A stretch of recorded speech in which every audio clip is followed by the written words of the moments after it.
The way the work is installed at the Tampa Museum of Art is unique. This iteration of the installation is in the middle of a large room.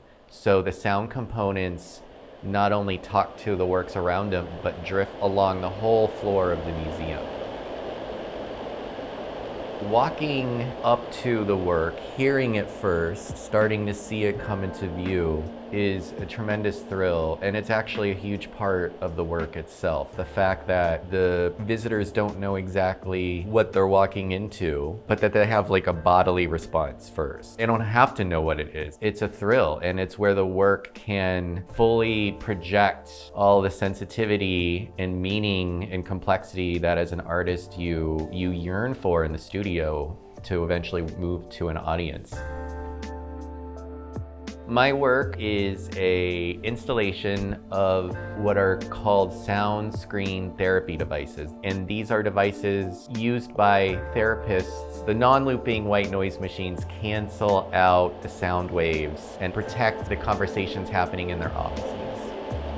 In my early 40s, I started to see a therapist, and she had one of these sound screen devices outside the office door. It took me weeks to work up the courage to ask her what it was.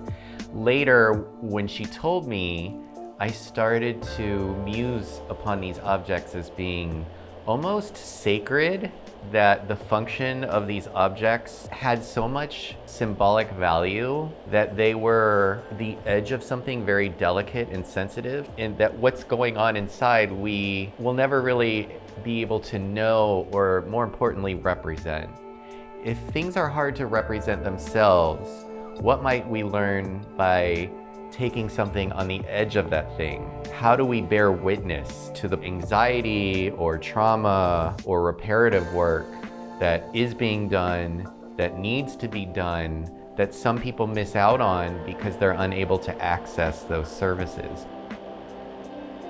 For me, the piece, its title, A Portrait, a Choir, a Swell, alludes to each of these devices as a surrogate for perhaps first one person. In that second, as a choir, we start to see that there's nothing wrong with us, that we can talk about it, that it can be a kind of sense of camaraderie, that we can start to talk more freely about this realm of health as like an ongoing part of our lives, a necessary one, to make a case for access as much as possible. And last, a portrait, a choir, a swell. So to me, a swell alludes to a more gray area of cultural white noise, the complexity of living in the cultural moment. How do we address the needs of people in this cultural moment going forward when we're so abstracted from everyday objects and ideas by technology, the kind of burgeoning sense of urgency. There's a new sense of finding meaning, I think, that's more important than ever. To have 4 museums collaborating together is really impressive. When institutions can band together and feel and embody synergy, it's a great reflection of the way that artists work themselves. It's also so tremendous to be exhibited in museum context in your hometown or amongst your peers and colleagues and family and friends.